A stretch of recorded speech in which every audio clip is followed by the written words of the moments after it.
Bueno, buenos días, ¿no? Ya cerca al almuerzo.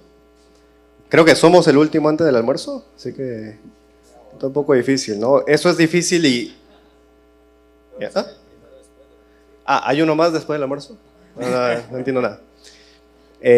Y difícil también moderar luego de Adriana, ¿no? Estamos de acuerdo que gran trabajo de Adri, ha dejado la vara altísima. Vamos a ver qué podemos hacer.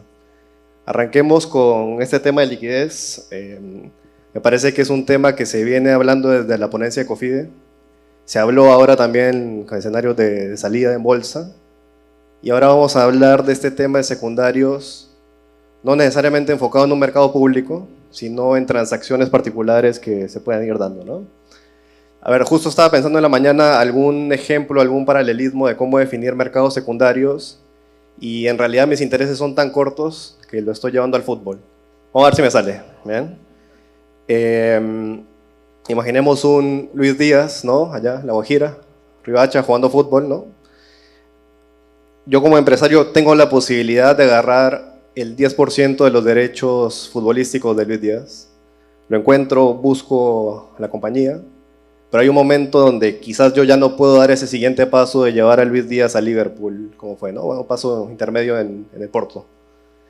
Ese actor vendría a ser un fondo quizás de secundarios que agarra por ahí un camino de inversión que ya inició.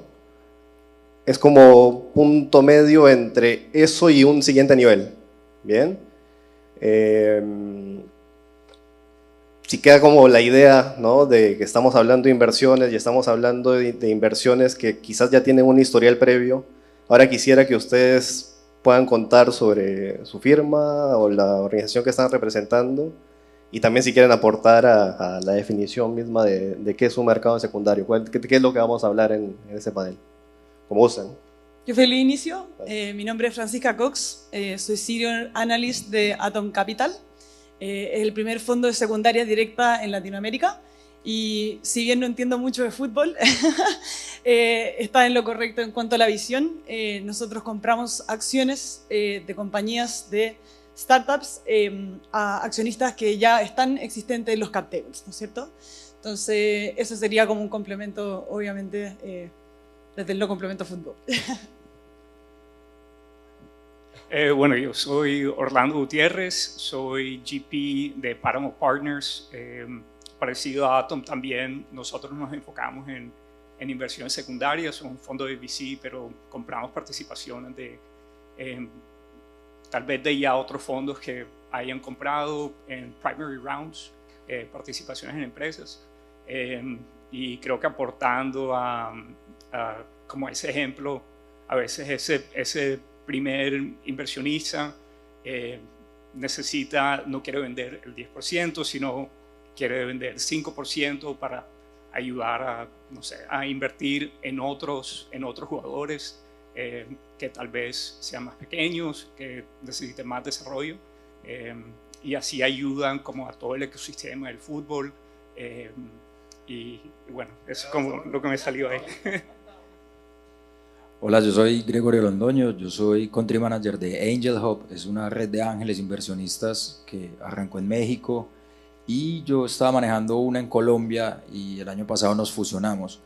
Además soy ángel inversionista y también tengo otro tercer sombrero que es trabajo con Cordillera, una organización que está arrancando apenas, tratando de conectar, y bueno, la palabra que se puso de moda en este evento, colaborar entre los distintos ecosistemas latinoamericanos y de mercados emergentes.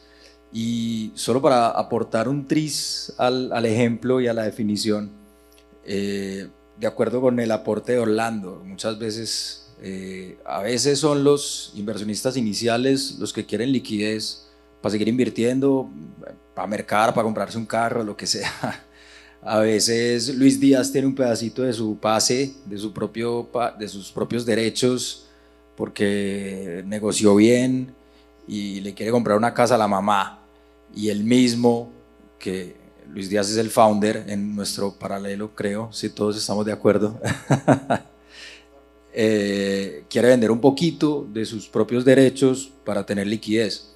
Entonces aparece alguien que provee esa liquidez. Y la gran diferencia es que esa plata que llega es para que Luis Díaz o el inversionista previo se la gaste en lo que quiera, no es para comprarle comida a Luis Díaz, no es para seguir desarrollando a Luis Díaz, sale de ese ejercicio para que lo use el dueño de los derechos, use esa nueva liquidez como quiera.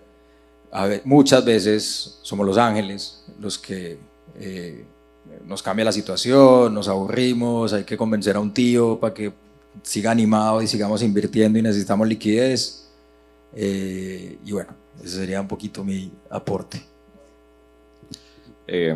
Bueno, yo soy Tomás Deneken, soy fundador de un fondo que nosotros definimos en realidad como un blend entre Private Equity y Venture Capital que se llama 30N Ventures.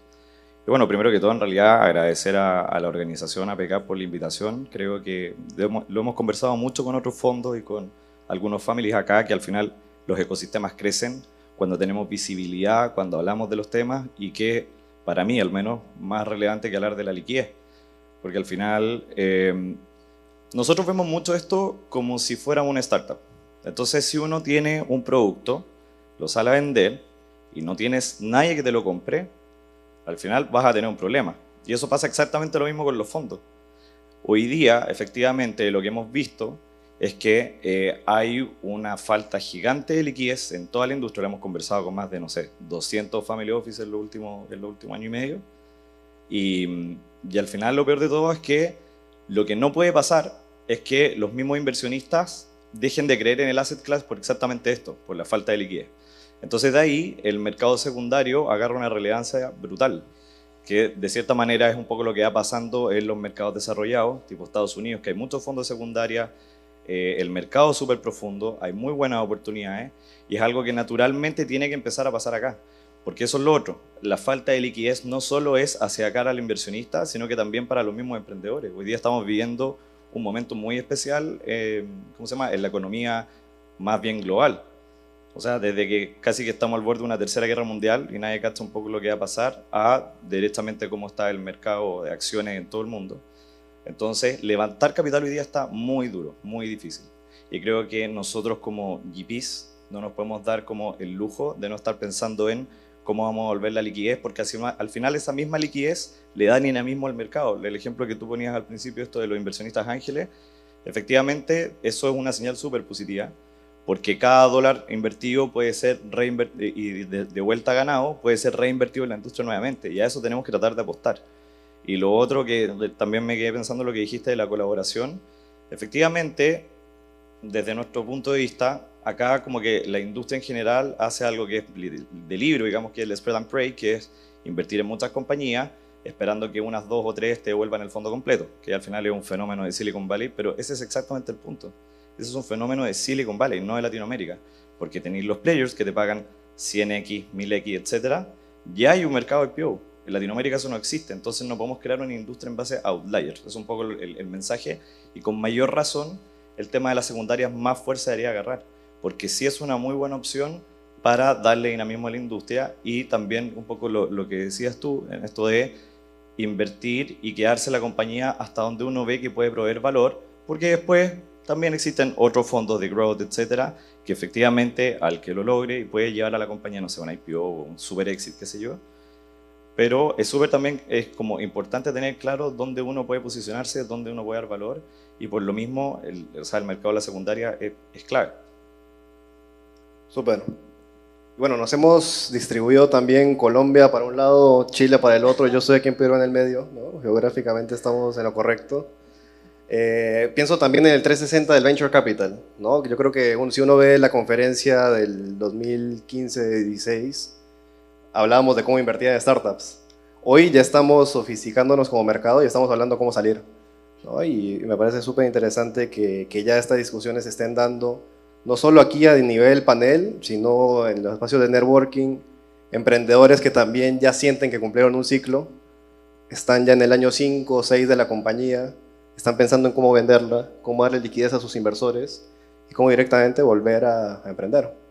Quería preguntarles, si libres de agarrar el micrófono, el que guste, la que guste, sobre la oportunidad. ¿Cómo ven ustedes la oportunidad de inversión en secundarios? Hablamos mucho de potencial de digitalización en Latinoamérica, da una oportunidad para hacer venture capital. ¿Cómo ven ustedes la oportunidad de inversión en el mercado secundario?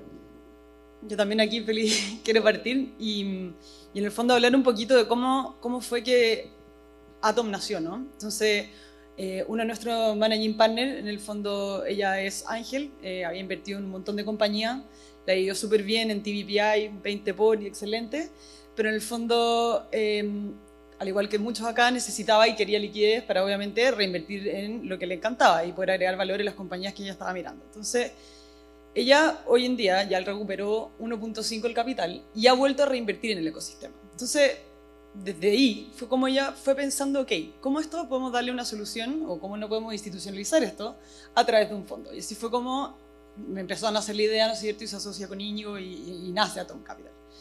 Pero, y acá en términos de la oportunidad, a mí me gusta como volver un poco hacia atrás en la mirada y hablar en términos de la región, ¿no es cierto? Entonces, nosotros tenemos una economía potentísima, o sea, somos la tercera economía más grande del mundo, si lo miramos en agregado, en el fondo somos 6.4 trillions, pero hoy día la realidad es que mucha parte de ese valor está atrapado en el mercado privado. O sea, y el análisis que nosotros hemos hecho desde las empresas que hemos monitoreado, etcétera, si contamos Brasil también, yo sé que nos quedamos mucho en hispano también, pero si contamos Brasil son como unos 80 billones también. Entonces, por un lado tenemos como esta como economía súper grande y una adopción a la tecnología que es muy increíble. No sé si acá muchos han leído el reporte de Atlántico, que es realmente increíble.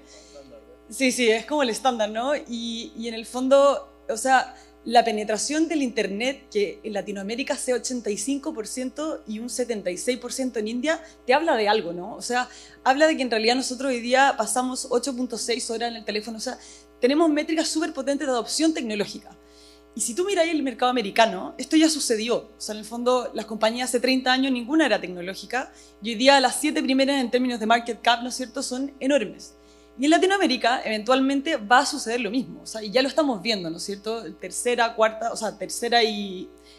Segunda y tercera es Mercado Libre y Nubank. Entonces, como que hay pistas entonces, de que nosotros sabemos que el mercado va hacia allá. Entonces, es una industria de la cual no podemos perder, ¿no es cierto? Entonces, Antonio con su experiencia y mirando como el tamaño de la oportunidad en términos de número, fue como, ok, ¿cómo vamos a participar de este ecosistema cuando en verdad la plata todavía está atrapada en este mercado privado? Entonces, nada, nosotros ahí en el fondo como que para hablar de la oportunidad en términos de número, porque para mí es importante como tener la perspectiva, eso, nosotros como que estamos viendo la oportunidad de entrar en secondaries porque justamente, y pasa eso muy lindo que menciona Tomás, que en el fondo es como este reinforcing cycle, que en el fondo tú vuelves a reinvertir la plata. Entonces, nada, eso, como en términos de número hace sentido y es una tesis que hoy es necesaria para que en el fondo haya para generar un ecosistema saludable. Yo quiero mencionar dos cositas. Primero, impresionante lo que decías, Tomás, en mi familia es tal cual así, o sea, hablando de hey tíos, invirtamos más plata en venture. Sí, claro, cuando salga. Cada bolsillo, cada balde va creciéndose a sí mismo. Así, no sé si así funcionan todas las familias, pero así funciona la mía. No tenemos family office propiamente ni siquiera, pero todo lo resolvemos así. Y entonces, pues claro, hicimos una tanda de inversiones en el 2018 y llevamos sin invertir 2 años. Afortunadamente, estamos a punto de tener un exit justo en un secondary. El primer exit que tuvimos fue que le compramos unas acciones a unos founders que empezaron en la universidad y ya se estaban casando y necesitaban plata y les cambió la vida y los fondos no les dejan subirse los salarios, pero el fondo líder pues les dejó vender un pedazo de la compañía y ahí entramos nosotros. Entonces, inadvertidamente los secondaries pues, siempre han estado ahí, pero ahora necesitamos que pase para poder seguir reinvirtiendo, para seguir creciendo el bolsillo. Entonces, pues la oportunidad está ahí, liderarle esa liquidez a las familias que están entendiendo el asset class todavía y cuando hay plata no necesitan entender tanto. Cuando no hay plata hay que explicarles un montón a los tíos, a la mamá. Cuando hay plata, son, hágale, siga, de una, siga. Recoja el CASE, me dicen, recoja el CASE e invierta las ganancias. Y supongo que hay mucho de esa dinámica también en las otras familias. El otro punto que quería tocar es, hace poco estuve justo en una charla sobre liquidity hacks que organizó Kafka, hablando también del rol de las organizaciones. Y había ahí un experto, Jonathan, se me olvidó el apellido, hablando, y pues bueno, hay otras que es salir a Londres, salir a Toronto. Bueno, yo decía, uy, buenísimo, porque yo sabía lo de Scalex, entonces aquí también va a estar, pero él dio un dato que se convierte en una oportunidad / necesidad, y es que incluso en Estados Unidos los tiempos para salir a IPO pasaron de 7 años, 6, 7 años en promedio a 12, 14 años en promedio. Entonces, estructuralmente el mercado necesita o que cambiemos los contratos de constitución de los fondos y les demos más tiempo, que creo que nadie quiere eso, todos que los fondos se venzan, de hecho nos obliga a tener liquidez, o que tengamos fondos de secondaries. Entonces la oportunidad pues nos la está dando el ecosistema en el que vivimos, nos está poniendo a tener que resolver el problema de que el fondo se va a vencer y hay que vender las acciones. No sabía que el caso de Atom había sido también un ángel necesitando liquidez, pero es que a los fondos les pasa peor, porque el ángel hace lo que quiere, no está obligado a nada. El fondo tiene la obligación de liquidar antes de, bueno, hay +1, en el mejor o peor de los casos son 12 años, pero tiene que liquidar. Y creo que pues ahí quisiera que tú chip in, porque en el caso de usted sí no fue un ángel, fue viendo los fondos liquidando. Sí, nosotros en Páramo inicialmente queríamos hacer un fondo primario normal de Venture Capital. Salimos a buscar LPs en la región, con family offices, con corporativos, y realmente nos encontramos con una serie de LPs muy desencantados con la región, con el asset class, y nos costó mucho. Entonces empezamos a pensar qué otras alternativas hay como fondo para darle más dinamismo y más exit a compañías en la región, y ahí fue cuando nos topamos con este tema de secondaries, y tenía mucho sentido porque si uno ve hace 10 años, no sé, 2014, 2013, ahí fue cuando muchos fondos extranjeros o incluso en la misma región empezaron a invertir en venture, y coincide en 10 años, o sea, si miramos ahora en el 2024, coincide con esa expiración de fondos que tienen 10 años para existir. De pronto tienen otros 2 años de extensión, pero ya necesitan acabar con ese fondo para hacer otros fondos, para levantar más dinero, y necesitan liquidar muchas de sus posiciones. Y por último, entre más alternativas de liquidez se tenga en el mercado, o sea, va a ayudar a todo el ecosistema, porque es más fácil una persona invertir, tener periodos incluso mucho más cortos de investment horizon, y bueno, ganar más dinero, como de pronto menos dinero, pero mucho más rápido, y seguir invirtiendo el mismo capital que tienes, pero multiplicado. Aquí, quizás antes de pasar ahí a Tomás, yo hablaba mucho de libertad, ¿no? Que participen, pero te voy a hacer una pregunta a ti ahora, Tomás, directamente. Yo quería hacer también una pregunta a la audiencia, porque me parece interesante que en los espacios de Coffee Break se puedan acercar a ustedes, ¿no? Quienes están viendo compras de posiciones ángeles, de aceleradoras. Y quería preguntar justamente, ¿quién tiene hoy una inversión en una startup? Punto. Esa es la pregunta. Inversiones de startup, como ángel, aceleradora, fondo. ¿Y quién está buscando liquidez? Casi, hay más. Más buscando liquidez de los que invirtieron. Hay más manos de liquidez que inversión. Exactamente. Entonces quería, Tomás, que si nos puedes contar tú sobre tesis de inversión. O sea, ¿cómo se plantea una tesis de inversión en secondaries? Oye, pero primero que todo, grande, Fran, los datazos que te tiraste, esa estadística estaba muy buena, porque es muy bueno también entender el contexto y la problemática, y a raíz de eso, de cierta manera, nosotros empezamos a pensar la tesis. Ironizamos mucho con este tema de que no porque un día te levantaste, fuiste a Patagonia y te compraste el Best, te convertiste en VC. Al final no pasa así. Al final es como porque uno tiene, en el fondo, igual, y quiero tomar la analogía que ocupaba al principio, esto de ver esto como un emprendimiento al final. Uno ve una problemática, ve un mercado, ve que hay disposición a pagar y lo ejecutáis. Básicamente eso. Entonces, respecto, no es como que nosotros tengamos una receta ni mucho menos, pero sí podría contarte un poco que nuestra tesis, el origen que tiene es esto mismo, porque cuando empezábamos, bueno, con Salvador, con mi socio, digamos, a hablar con otros families desde un punto de vista más emprendedor, porque antes de esto estábamos en una compañía levantando capital, empezamos a notar este descontento en general de la falta de liquidez, pero incluso, y tiene mucho sentido, porque más que el descontento literal, uno tiene porcentajes de allocation dentro de todas las inversiones que hace.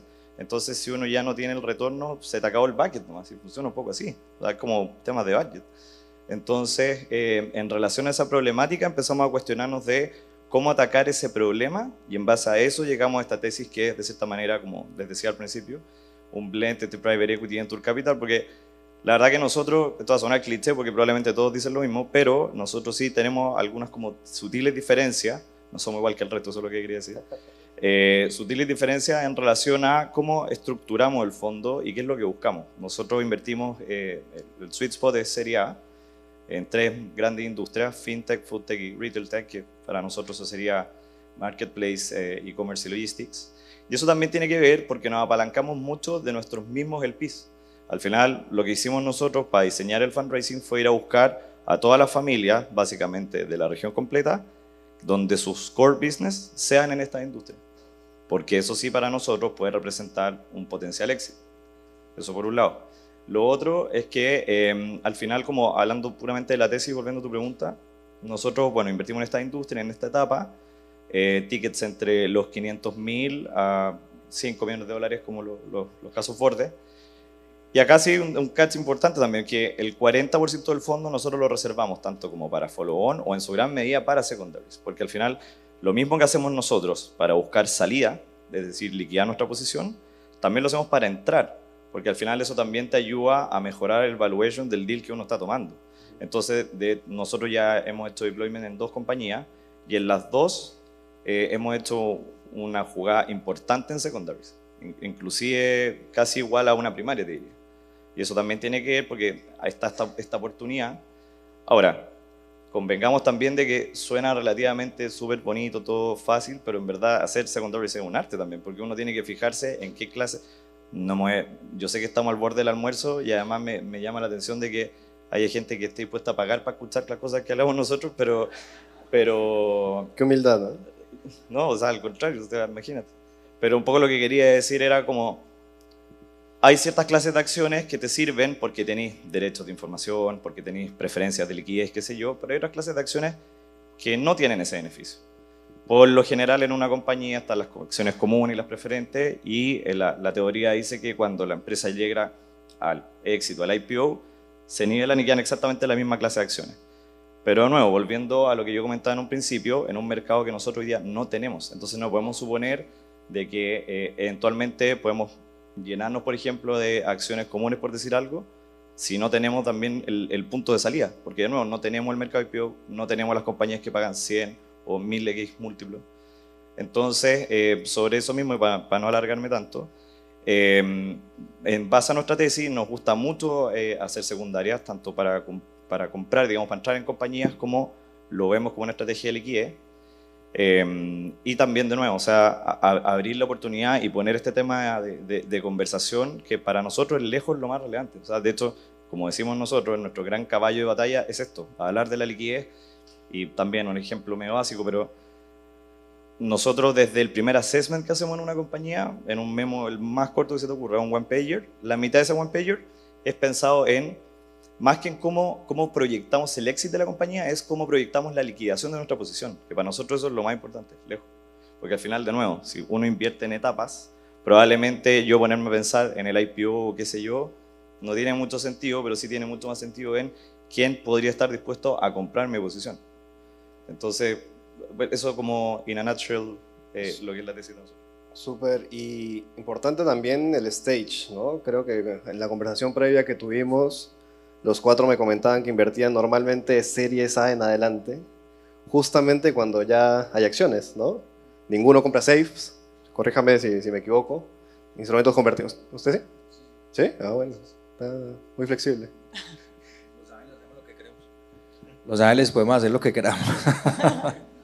No, y yo creo que ahí la gracia de secundaria justamente es que es mucho, o sea, es un pain, o sea, ejecutar la parte como de estructuración, ¿no es cierto? No siempre es fácil, entonces, más que hablar de eso, y yo creo que cuando tú preguntas como cuál es la tesis de un fondo de secundaria en general, a ver, recordemos que secundarias nacieron hace 20 años en Estados Unidos, ¿no es cierto? Y a lo largo de esa historia han cambiado las distintas tesis de acuerdo como a las necesidades de liquidez del mercado en Estados Unidos, etcétera, etcétera.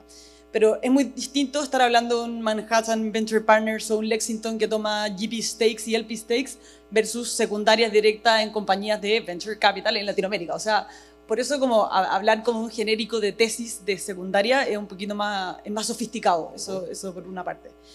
Por una segunda parte, creo que hablando como del stage, nosotros sí vimos una oportunidad post Serie A y B, y no solo por un tema de que en el fondo obvio hay acciones que analizar y números de la compañía que analizar, sino porque por la realidad que estamos viviendo también hoy día. O sea, tenemos un mercado de IPOs que está cerrado en el mundo, o sea, y está en Estados Unidos cerrado y en Latinoamérica cerrado. Entonces, si tú conversas con los banqueros en Estados Unidos, todavía ellos tienen un backlog de empresas que tienen que llevar a IPO primero americanas y después vienen todo el resto de las latinoamericanas. Entonces, en el fondo, claro, nosotros vemos mayor oportunidad de entrar en esta etapa como de entre Serie A y Serie C, porque después cuando estemos en una economía alcista, en el fondo, ahí vamos a poder llegar y va a ser como más fácil tener un éxito de las posiciones. Bien, bien, bien, bien. Puedo Adelante, añadir sí. ahí, también hay que mirar, o sea, en términos de números de empresas y de fondos también. La mayoría de fondos aquí en Latinoamérica realmente son pre-seed, seed y Serie A. Entonces es natural que un fondo de secondaries quiera ver Serie A y B porque es lo que hay. Hay fondos acá también que son mucho más grandes, que de pronto son Serie B y C, pero es un nicho muy pequeño y usualmente ellos ya tienen como un monopolio ahí y pueden durar mucho tiempo en su fondo y tienen como un poco más de mecanismo. Entonces también, o sea, en esta región por los siguientes años vamos a ver mucho más fondos de secondaries más bien enfocados como en ese nicho porque es donde están los fondos actuales. Súper, y bueno, acciones, y quería hacer nada más la acotación que normalmente son acciones preferentes. Tenemos 2 minutos y medio. Yo quería de todas maneras hablar de la narrativa, del storytelling, ¿no? O sea, nosotros mismos, invirtiendo principalmente en primario desde Alaya Capital, encontramos oportunidades en secundario para hacer modelos blended, mejorar condiciones, etc. La narrativa es importante entenderla, ¿no? ¿Por qué está vendiendo el ángel? ¿Por qué el founder está vendiendo una parte de su stake? ¿Por qué la salida? ¿Qué han visto ustedes que funcione para hacer una narrativa efectivamente atractiva? Aquí si queréis parto yo también. Yo creo que lo que dijiste es súper importante y de cierta manera tener una estrategia detrás de esto y no comprar simplemente porque es una oportunidad, porque de hecho uno puede provocar un daño importante a la compañía si es que uno no toma este como riesgo más bien calculado, en el sentido de, no sé, yo lideré una ronda, se me dio una oportunidad para liquidar, independiente de que la compañía le esté yendo bien, pero como estábamos hablando, y hay muchos fondos en vintage que necesitan empezar a hacer distribuciones, venden posición, el signaling que uno le da al mercado es súper riesgoso, porque uno dice, si se supone que a la empresa le está yendo bien, porque además recordemos que esto es un mercado privado donde el acceso a la información no es como lo que vemos, por ejemplo, en Crunchbase o lo que sea, que son en el fondo muy orientados a mercados desarrollados, pero en Latinoamérica la información que hay fidedigna de números es muy pobre. Entonces, si es que uno de cierta manera manda ese signaling al mercado, lo que uno puede generar es desconfianza sobre la compañía. Porque al final, ¿por qué te estáis saliendo si la empresa le está yendo bien? Suena como medio... Pero claro, el contexto detrás es otro. Al final el contexto es porque yo como inversionista necesito la liquidez. Ya han pasado 12 años, no he visto ni un mango, entonces ahora necesito empezar a volver capital. Entonces también pasa por eso. Pero por eso a eso voy de que uno tiene que tener una estrategia detrás de esto, porque el storytelling, si no es compelling en el sentido de estoy haciendo esto porque este es mi timing y este es mi proceso y así tengo que salir, y de cierta manera uno lo tiene relativamente estudiado al menos, puede ser perjudicial, pero para todas partes, para la compañía, para los inversionistas, tú el PIS, al final uno puede perder ¿cómo se llama? La confianza en un inversionista. De eso respecto al storytelling, y un poco para cerrar, porque siento que me estoy comiendo todo el tiempo, sí, pero al final también me pasa un poco eso, que también tiene que ver desde dónde viene la historia, desde dónde uno crea la tesis. Y de nuevo, no hacer un fondo de venture porque se puede, sino que es porque uno tiene un espacio en el mercado, una problemática que decidiste abordar y sobre eso, de cierta manera, hacer la historia completa. De hecho, lo que hablábamos antes, o sea, lo que mencionaba antes de este tema de Silicon Valley, que es un mercado muy especial. Silicon Valley parte, de cierta manera, porque, no sé, yo estoy mirando una compañía y yo sé acá que la Fran tiene el fondo que me hace la continuidad y después tú en el fondo, Luis, tú eres digamos, la persona que tiene la compañía que es grande y que puede comprar esa compañía que tiene la Fran y se conversan entre ellos y de cierta manera invierten en cosas donde ya saben qué viene después, cosa que en ningún caso va a ser Latinoamérica. Entonces, de nuevo, como me encanta este tipo de iniciativas donde conversemos de esto y también entre pares nos pongamos de acuerdo, porque al final el problema de la liquidez tiene que ver mucho por responsabilidad de nosotros mismos, de los GPs, porque no hicimos el análisis de cómo íbamos a liquidar, simplemente seguimos en el camino.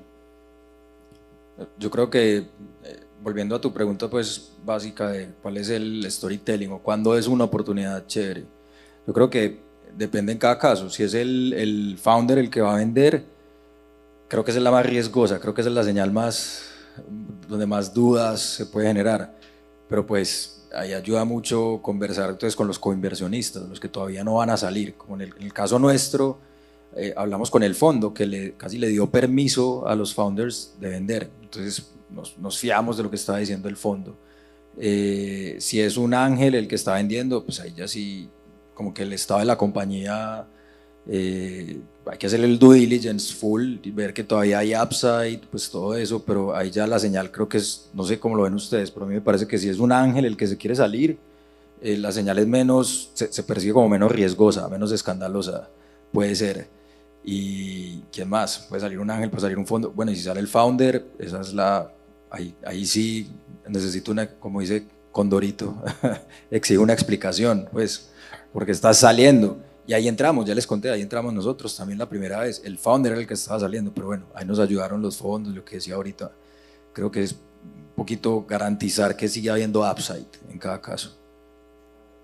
Y yo creo que en el fondo tocaste un tema muy relevante que es un poco como la relación, ¿no es cierto? Y en Estados Unidos existen, y la historia muestra en el fondo, y acá voy a tocar un tema que es como, puede ser un poco sensible para los founders, que es el descuento, ¿no es cierto? Que obviamente la liquidez tiene un descuento. Pero obvio. Y en el fondo, claro, tú veías esa historia y en Estados Unidos tú tenías este player Sharky que da lo mismo, 60% de descuento, 80% y comprar la participación y que el founder ni se entere, o sea, y podéis tener ese problema. O podéis tener un approach más como de cara al founder que te va a dar la información, que en el fondo va a hacer una transacción súper alineada. Y en ese sentido, claro, en el fondo uno no entra a una compañía en incendio, sino que como a un accionista apretado, ¿no? A un accionista en problemas. Va más como por ahí el análisis, ¿no es cierto? Bien, y bueno, ya por ahí nos hicieron la seña de estamos 10 minutos tarde, no, más. Pero quería agradecerles por la participación, sin duda espacio de networking para que los busquen, ahí me tomo la libertad de decir, búsquenlos, conversen, entiendan de tesis de inversión y profundicen esta conversación. ¿Ah? Búsquennos, sí. Así que nada, muchas gracias y chao.